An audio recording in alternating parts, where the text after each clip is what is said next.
Welcome to the moon forecast for the new moon happening in Aries. It's happening on March 21st of 2023.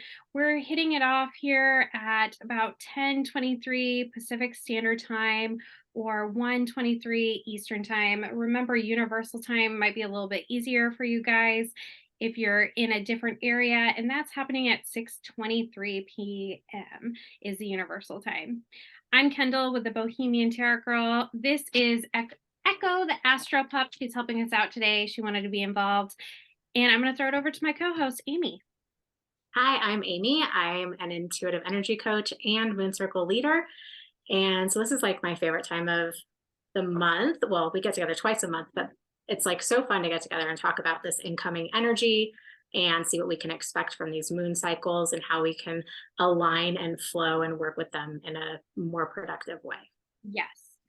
And this moon, I'm actually really excited about. I felt like the energy has just been kind of squirrely and not my favorite. And so I'm really thankful that we have this start of the new zodiac cycle, with this new moon. It's coming in during Aries season, which is the beginning of this cycle, this new cycle astrologically. And it's also with the spring equinox. So we have this double zero energy with the sun in Aries at 0 degrees and the moon 0 degrees in Aries. So this is totally about fresh starts and getting manifesting really what you want in that creation. What do you think about this energy, Amy? Oh gosh, this energy has been so needed. I don't know Yes. how everyone else has been feeling, but like the last month, 2 months, I don't know. I just feel like the year never really fully got started. It was kind of like the Yeah. energy was ebbing and flowing, and like you said, getting a little squirrely. Nothing seemed to feel like it was coming together. It felt like delays and mishaps and miscommunications. And I have to applaud all of you for making it through that. Like we tried to keep these a little bit more positive than not.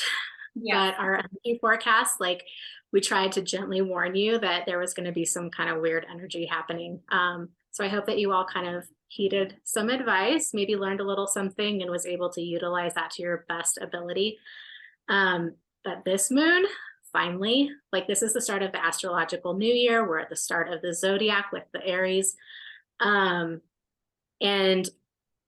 I don't know about you, but I'm always amazed at the synchronicity of how these energies play with each other. We have this new moon and it's happening like almost right after, like it's at 0 degrees 49 minutes. So Mhm. not even 1 degree into the Aries sign yet, and we're having this moon happening, um which is also the start of a new thing, and it's happening right on the equinox. So it's like you said, this prime energy for fresh starts, new beginnings, um, kind of propelling Yeah. yourself into something new, something creative, something bold. Aries Aries energy is like, Fiery. what would you describe Aries energy as? Fiery. I always think about it as more related to your head too. So it's like the passion and drive that's within you to build and create. And it's just it's a great energy to be paired with this level of, we have these two 0 degrees pieces, and like 0 degrees in astrology is a critical thing to look at. It is like the universe telling you focus in right here. And when we think about it in the form of tarot, that is the Fool card. And so it's somebody who's just starting off on their journey. It's paired with this spring energy. And here we are, we're being asked to really take a leap and to go on a new adventure. We talked last on the last moon video about how it felt like you had reached a point where you were graduating and leveling up to this next thing.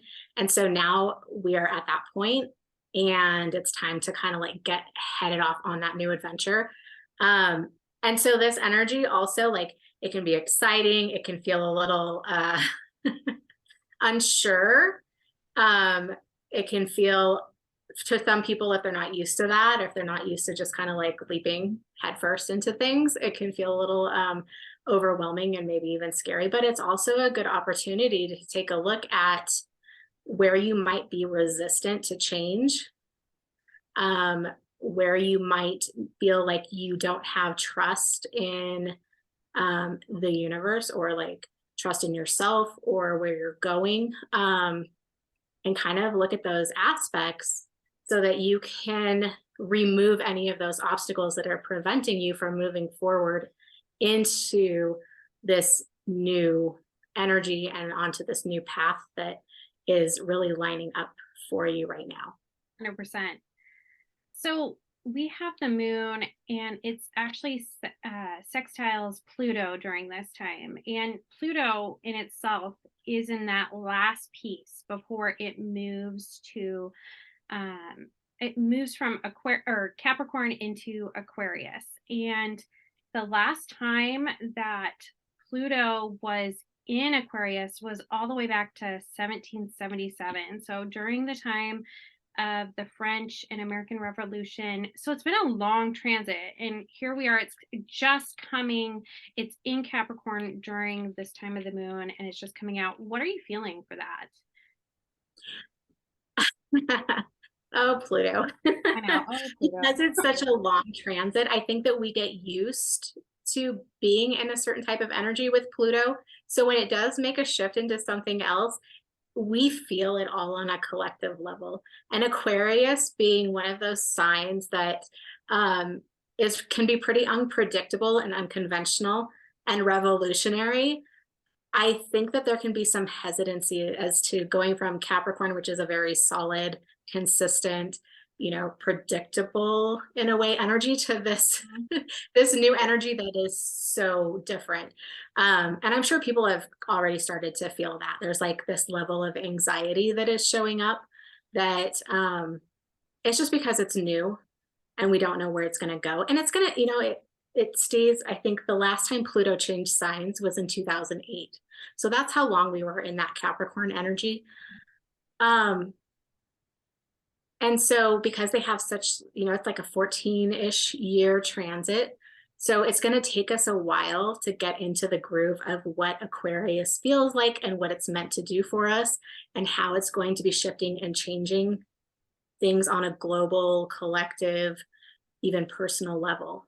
Because it's the planet of transformation and evolution. Like, it's a pretty big, important energy that we have.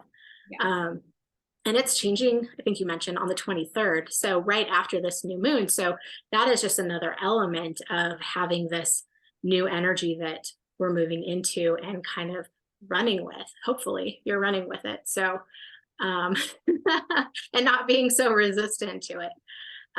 Because all the things that are coming together at this time, um, and with such precision and synchronicity, are all in alignment with helping you step forward into something that is more aligned, that is something that is beneficial, that is something that will help you move forward, that is more of your soul's calling, um, and that feels really purposeful.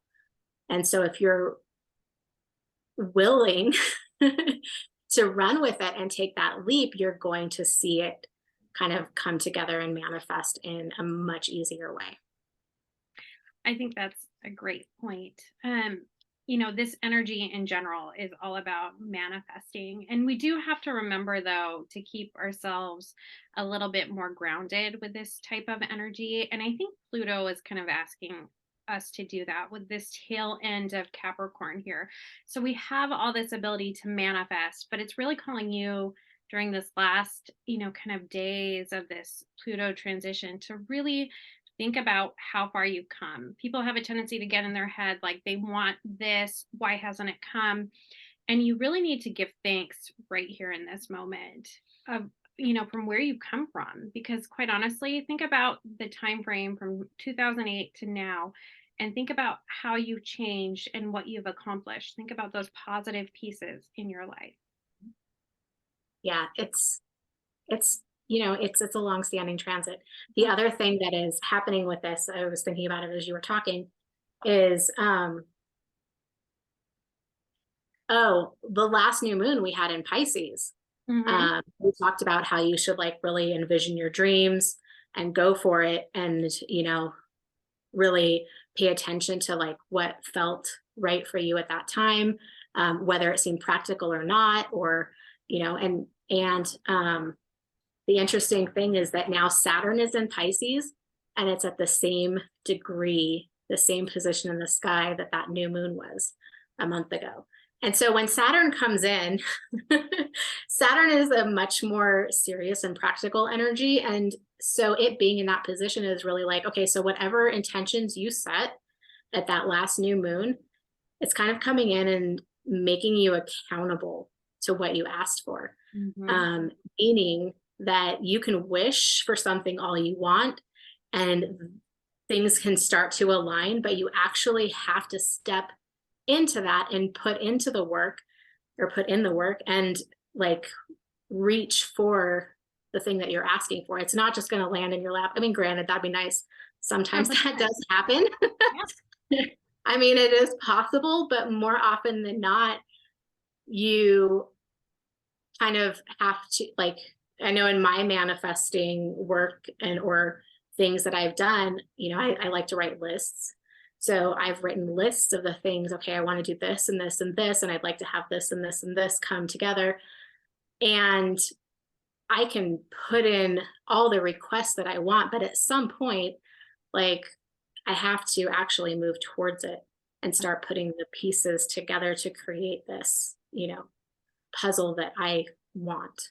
So I think Saturn being in that position is just another kind of key element to all of this energy of something new. Like Yes. this is possible, but I think that's a good point. If you think about manifesting, those pieces, even if you wanted money or whatever you want to magically appear, usually there is still a step that you have to take. So it might be listening to the universe to tell you when to buy, a raffle ticket, right? For this car that you want. But if you don't pay attention and you don't take that opportunity that the universe is giving you, then mhm, nothing's going to happen. So that's the interesting part about manifesting, is that you have to be able to tune in and know when it's your time and pay attention and actually do a little bit of effort. It would be nice if money or, a new car showed up in my driveway, but usually it requires at least a few steps from us to make that happen. So I think that's mhm. important to remember. So, Oh yeah, definitely. Well, I was like thinking back because we were talking about 2008 being when it changed. And in 2008 was when I decided to open up my own office, my own massage office.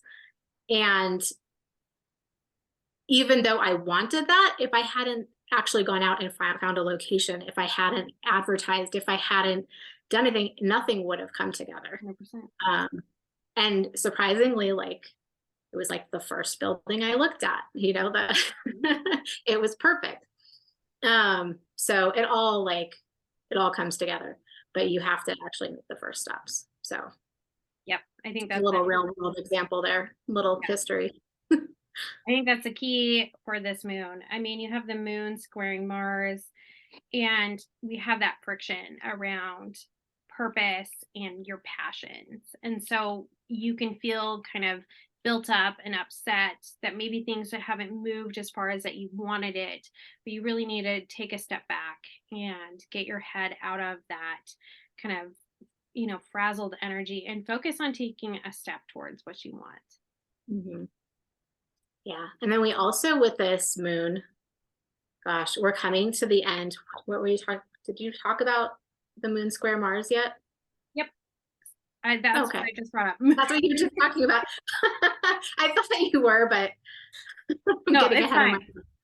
myself. Um, So yeah, it's coming to, like, it's been in Gemini for 7 months. And so we're at those last degrees of Mars being in Gemini, and Gemini being such a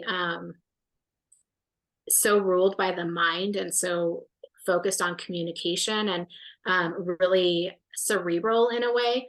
Um, it's been a time, like an extended period of time, where there's been, you've probably, I'm assuming, because everyone I talk to has had like really strong realizations about what they want and what's valuable to them, and what's important and what they no longer want to tolerate. Um, it can also be a time that, I mean, because so one of the things that I've noticed people I work with is that we all kind of have these stories about ourselves that we tell ourselves to get kind of like make sense of our world. And so what I've seen through this transit is a lot of stories are kind of being deconstructed and realizing that, for one, they're no longer serving, and two, they might not have ever been true. Yeah. And so when you have those realizations that these things, there are these beliefs or ideas that you've been clinging to just no longer work for you anymore, then it's also an opportunity to um, change your trajectory and change your viewpoints, and move past those things that may have been holding you back, which is just another opportunity to jump into this new moon energy that's happening in Aries. Like, it's a fresh start. You know, you've wiped some of the slate clean so that you can like have a broader and better perspective of things. I love that. Let's talk about the Venus energy, because everybody loves getting information about relationships in their lives. Oh, yes. Venus, I mean, Venus is my favorite. I think it's everybody's favorite because it's such a feel good planet. Venus is everything that feels good. I mean, it's love, it's money, it's your values, it's your comfort. And Venus is conjunct, just moved into Taurus, which is, I mean, Taurus is ruled by Venus, so is Libra. So it feels really at home, I know, at home and comfortable in that sign. And it's also conjunct the North Node. And the nodes are where the eclipses lie. Mhm. And it's also kind of like a purpose. So having Venus conjunct the North Node, it's an alignment of the things that you want kind of aligning with your purpose. There'll be an ease of flow to things in regards to love and money, which will be really welcome for a lot of people. And you could be calling in things that feel really not only aligned with your soul's purpose, but it's kind of like everything that you've been wanting, your heart's desire. Um, Venus, unfortunately, changes signs pretty quickly. So I would say harness this energy right now as best as you can, and really appreciate it and pay attention to it. And just really pay attention overall with all of this energy coming together as to what lights you up and what excites you and what feels meant for you. So that's going to be a really, really important factor to getting you started off on this new trajectory. Oh, I love that. Like, is there anything else you want to add before we wrap this up? Just that not only is this one Oh more thing. yeah. Yeah, that's Yeah, this is the first of two new moons in Aries that are happening, which does not happen very often. We usually get one new moon per sign. But every year there's one sign that gets a double new moon. So here we are with coming up April 20th. We will have the second new moon in Aries on at 29 degrees. Not only is that the second new moon, it is a full solar eclipse that day, Mhm. which, and it's also the first eclipse of the Gemini or the Aries Sagittarius nodes. So we still have a couple of Taurus and Scorpio eclipses before we close that cycle out. but we're starting a new cycle on April 20th, not only with that new moon, but with that solar eclipse. Um, Kendall and I will be hosting a retreat in Joshua Tree, April 20th through the 23rd. So we will be really focusing on this energy and how to harness it and really using it to escalate the experience and to really call in some really important energetic components while we're at the retreat. So if you would like to join us, please check out the website for more information. You can also contact us directly if you would like to ask questions or anything else. Yeah. Well, thank you everybody for joining us. We appreciate the support. Remember to like and follow us for more full moon and new moon reports. And we will talk to you next time. Everyone, have a great new moon. Bye.